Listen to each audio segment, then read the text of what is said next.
우리는 예부터 부모가 돌아가시면 천붕이라는 말을 쓰고, 그리고 자식이 세상을 먼저 떠나면 참척이라는 말을 사용을 했습니다. 천붕이라고 하는 이 말은 마치 부모를 하늘의 천장처럼 여기고 살던 자식이 그 천장이 뚫린 것 같은 슬픔을 말하는 것이고, 자식을 잃는 것은 마치 땅이 꺼지는 아픔과 같다고 해서 그렇게 붙인 말입니다. 그래서 부모는 땅에 묻을 수 있지만 자식은 더 이상 묻을 곳이 없어서 부모의 가슴에 묻는다, 그렇게 우리는 말하죠. 기껏해야 몇 번밖에 되지 않은 우리의 가슴에 생떼 같은 자식을 묻으려 하니 부모의 가슴은 터질 듯한 고통을 느낄 수밖에 없습니다. 창자가 끊어지는 그런 고통을, 참담한 아픔을 느끼는 것이죠. 그래서 부모의 고통을 참척지변이다 라고도 이야기를 합니다. 이 자식을 잃은 아픔을 하나의 변고라고 생각을 했던 것이죠.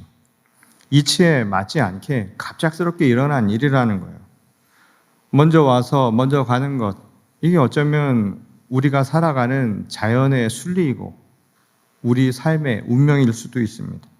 그런데 늦게 세상에 온 자식을 먼저 보내는 일이야말로 순서가 잘못된, 뭔가 잘못된 것이 아닌가, 말 그대로 out of order, 하나님의 질서가 무너지거나 고장난 것 아니냐, 이런 상태를 우리는 생각할 수 있다는 것이죠. 그래서 자식을 먼저 떠나보내고 고통 속에서 신음하던 한 유명 작가는 이런 이야기를 했습니다.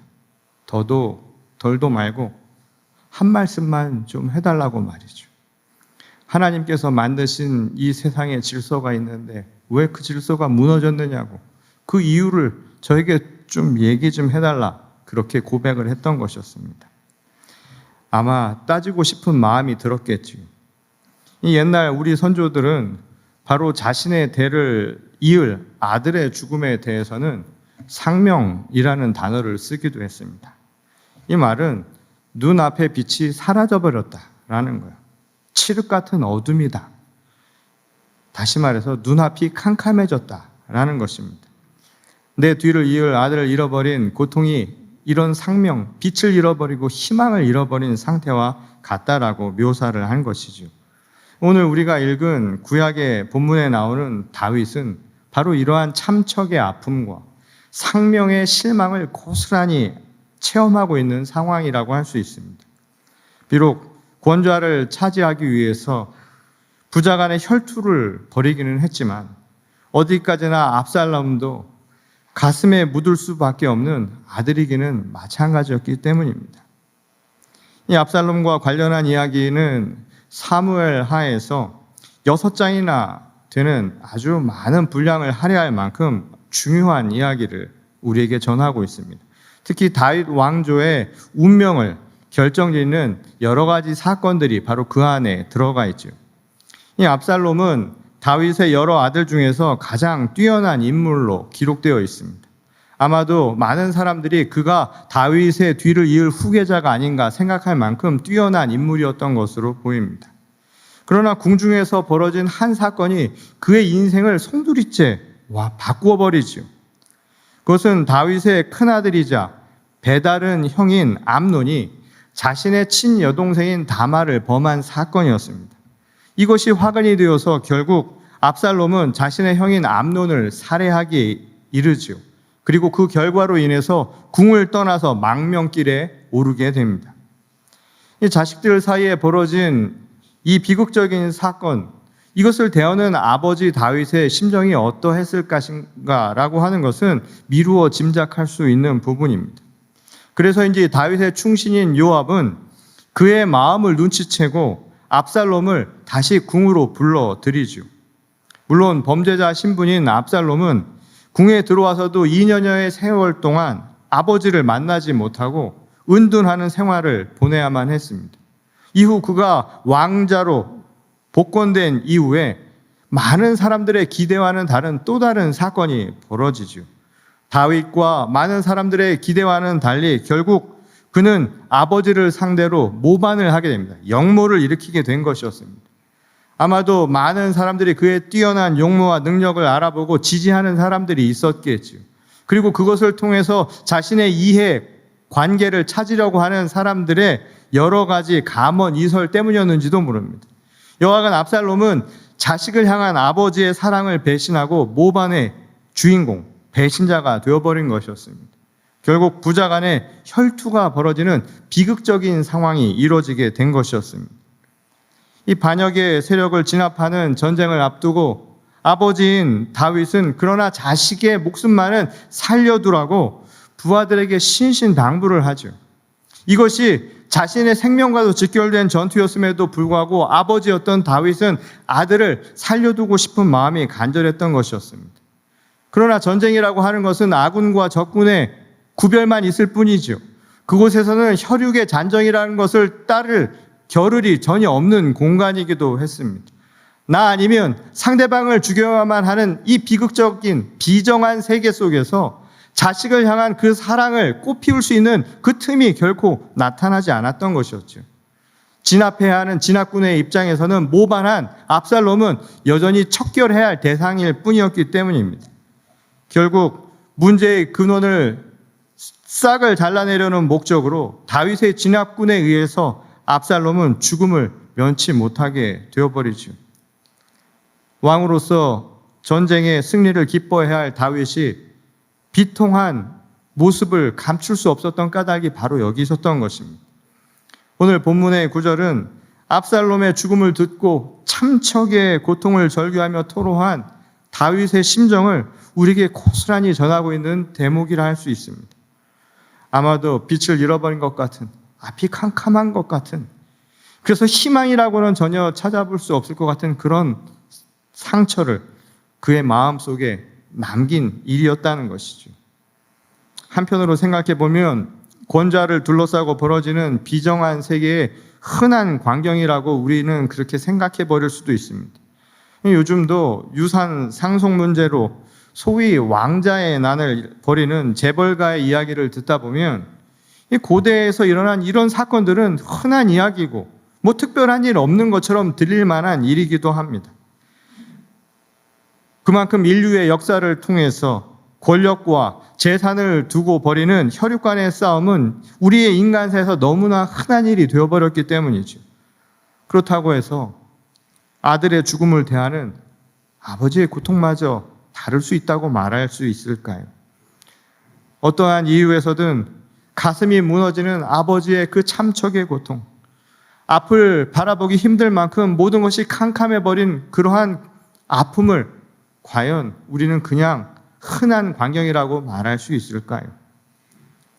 얼마 전 뉴스에서 대학 등록금을 마련하기 위해 새벽까지 배달 일을 하던 아들이 음주 뺑소니에 목숨을 잃은 소식을 듣고 달려온 아버지가 절규하며 실신하는 장면을 본 일이 있습니다.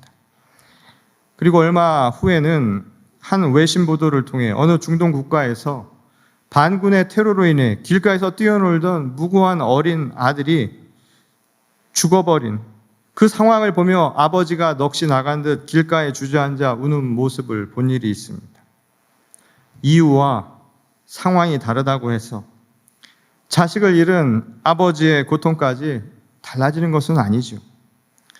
사랑하는 아들을 잃어버린 아버지의 마음, 그것을 무엇으로 이야기할 수 있겠습니까?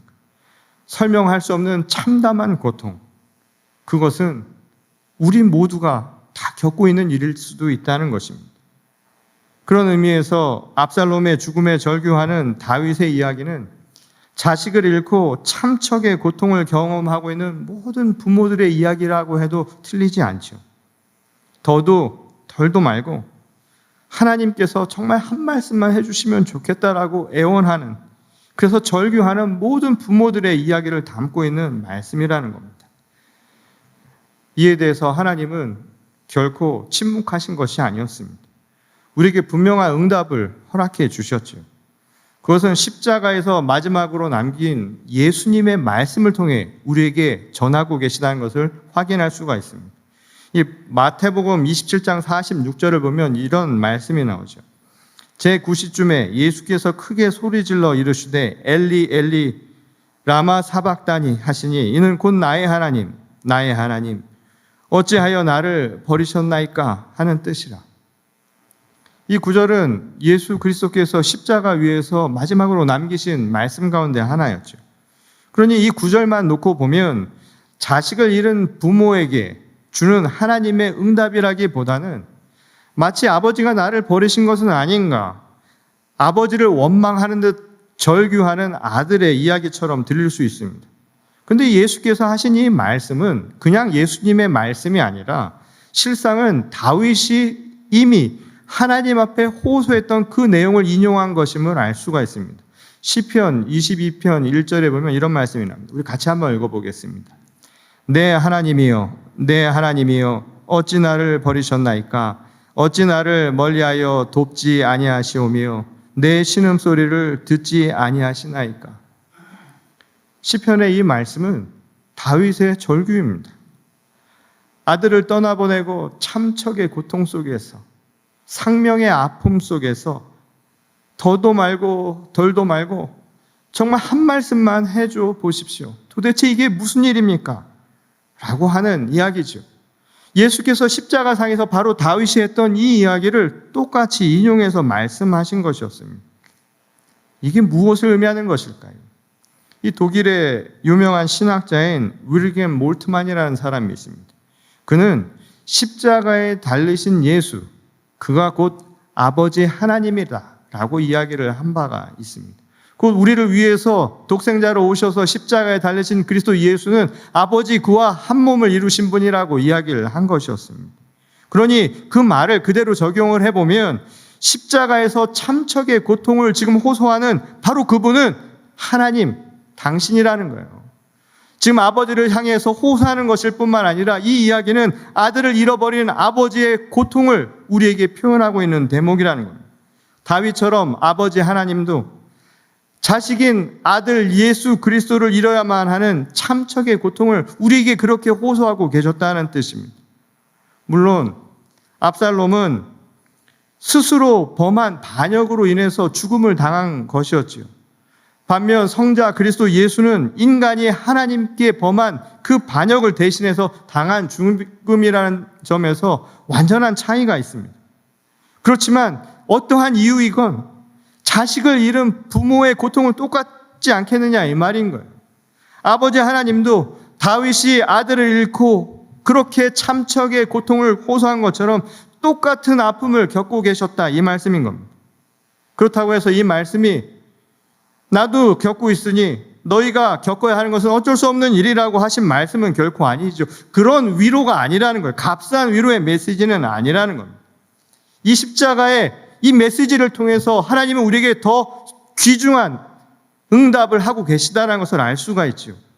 기독교 신앙은 인간의 고통스러운 실존에 하나님께서 동참하고 계시다라고 하는 사실을 알려주는 것, 휴머니즘에 대한 스토리를 이야기하는 게 아니라는 거예요. 그것으로 그치는 것이 아니라 참척의 아픔, 삼척의 고통을 당하고 있는 우리에게 진정한 빛과 희망을 약속해주는 메시지가 그 안에 담겨져 있다는 거예요. 바로 부활의 메시지라는 것입니다. 죽음과 이별의 고통을 아파하는 것에서 그냥 그치는 게 아니라 영원한 생명의 세계를 우리에게 가르쳐주고 계신 사건이 바로 십자가 그 사건이었다는 거예요. 모든 것이 끝인 줄 알고 참척의 고통, 상명의 그 실망감 속에서 살아가는 우리에게 그것이 끝이 아니라는 것을 가르쳐주는 메시지였다는 것이요. 또 다른 시작이라는 희망을 우리에게 알려준 메시지였다는 겁니다. 그것이 바로 한 말씀만 해주십시오. 더도 덜도 말고 잘못된 것 아닙니까? 하나님의 질서가 무너진 것 아닙니까? 이 고통을 어떻게 우리에게 말씀해달라고 하는 그 호소에 대한 하나님의 응답이라는 것입니다. 오늘 우리가 읽은 또 다른 본문 말씀은 그 증거를 바로 이 생명의 떡에서 가르쳐주고 있죠. 예수님이 하늘에서 내려온 떡을 이야기하실 때 당시 많은 유대인들은 출애굽의 과정에서 얻은 만나를 떠올렸습니다. 그들은 너무나 잘 알고 있는 이야기였죠. 출애굽 사건은 이스라엘 사람이라면 너무나 잘 아는 이야기였습니다. 광야를 지나며 생존에 필요한 매일의 양식을 내려주신 하나님의 은혜, 그것은 그들이 늘상 들어오던 이야기였다는 거예요.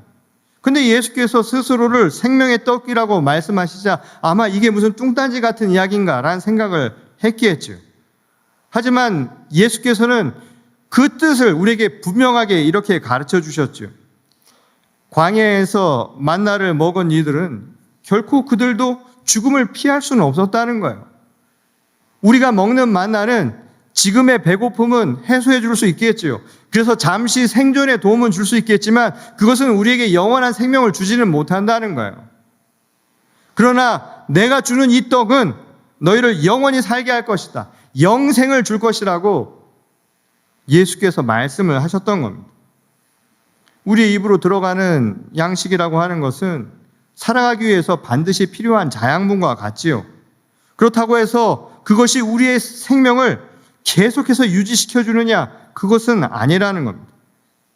때가 되면 잎이 지고 꽃이 시들어 버리듯 육신의 생명은 자기의 연한이 되면 언젠가 완전히 멈출 수밖에 없는 운명이라는 거예요. 그것을 누구든 다 알고 있는 자연의 이치, 운명이라는 겁니다. 다만 인정하고 싶지 않을 뿐인 것이죠. 그런데 자신의 죽음은 더더욱 그렇다는 거예요. 내 죽음도 그렇지만 생때 같은 자식을 보내야 하는 부모의 입장에서는 더더욱 받아들이기 어려운 이야기라는 거예요. 압살롬의 죽음 앞에서 절규한 다윗처럼 아무리 아버지의 뜻을 어기고 막대먹은 자식이라 할지라도 자식의 죽음 앞에서 땅이 꺼지듯 고통스러운 참척의 아픔을 겪을 수밖에 없는 이유가 바로 여기 있는 것이죠. 차라리 나를 데려가 달라고.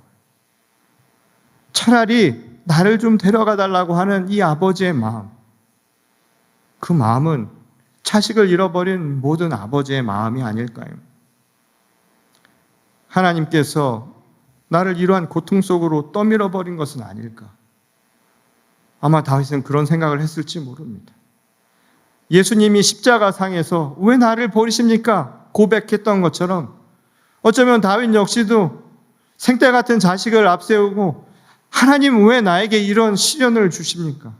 하나님 나를 왜 이러한 절망의 늪으로 밀어 넣으십니까? 그런 의문을 갖지 않았을까요?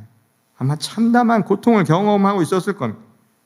그런데 오늘 아버지 하나님은 우리에게 이렇게 응답하십니다. 나도 너처럼 아프다. 그런 핑계 같은 위로가 아니라는 거예요. 그게 끝이 아니라는 겁니다. 영원한 이별이 아니라 다시 만날 날을 우리에게 기억해 주신 것이었습니다. 우리에게 희망을 남겨주신 것이죠. 한마디로 우리가 살아가는 이 세상은 이곳으로 끝이 아니라 또 다른 생명이 기약되어 있으니 그 희망을 멈추지 말라고 우리에게 주시는 메시지였다는 거예요. 그리고 오늘 예수 그리스도를 통해서 그것을 위해 우리가 지금 해야 할 일을 이렇게 이야기하죠. 생명의 떡을 취하라는 겁니다. 다시 말해서 그리스도 예수를 내 안에 모시는 거예요. 예수 그리스도를 내 안에 영접하며 살라는 겁니다. 주 예수 그리스도를 믿으라는 거예요. 그것이 바로 영원한 생명으로 향하는 길이라는 겁니다. 그것이 바로 오늘 우리에게 주시는 하나님의 기약이고 우리에게 주시는 희망의 메시지였다는 거예요. 그러니까 아들 그리스도의 십자가 죽음은 자식을 포기한 사건이 결코 아니었습니다. 한 말씀만 해달라며 호소하는 이들에게 희망의 메시지를 전하는 약속이었다는 거예요.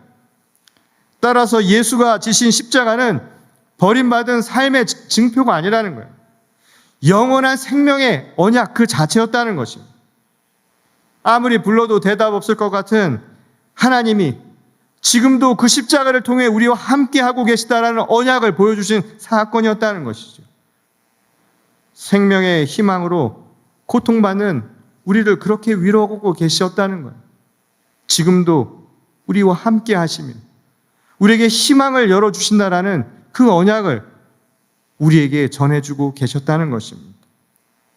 이것이 바로 한 말씀만 해달라며 절규하는 우리에게 하나님이 주신 희망의 메시지입니다. 말씀이신 생명의 떡, 그래서 주 예수 그리스도를 믿으라는 거예요. 오늘 우리는 절망의 늪을 여러 번 건너가듯 삶의 다양한 어려움 속에서 살아가고 있습니다. 아마 오늘 이 자리에는 우리 삶의 숙제를 가지고 질문을 가지고 주님의 옷자락이라도 한번 만지면 좋겠다라는 희망을 안고 나온 분들이 많으실 겁니다. 그리고 그것이 오늘 우리가 예배를 통해서 하나님 앞에 간구하는 기도의 제목 아닙니까? 절망하는 우리들에게 한 말씀만 해주십시오라고 하나님 앞에 따져 묻듯 호소하는 이들에게 주시는 희망의 메시지입니다. 하나님은 우리와 함께 여전히 살아계십니다. 그리고 그리스도 예수를 믿는 믿음이 우리에게 그 희망을 여는 문입니다. 그러니 오늘 그 생명의 떡을 취하십시오. 한 말씀만 해달라는 우리의 호소에 대한 하나님의 응답입니다. 오늘 이 시간 옷자락을 만지는 그 심정으로 예수 그리스도 생명의 떡을 취하고 세상을 향해 나가시는 저와 여러분 모두가 될 수 있기를 주님의 이름으로 간절히 축원합니다.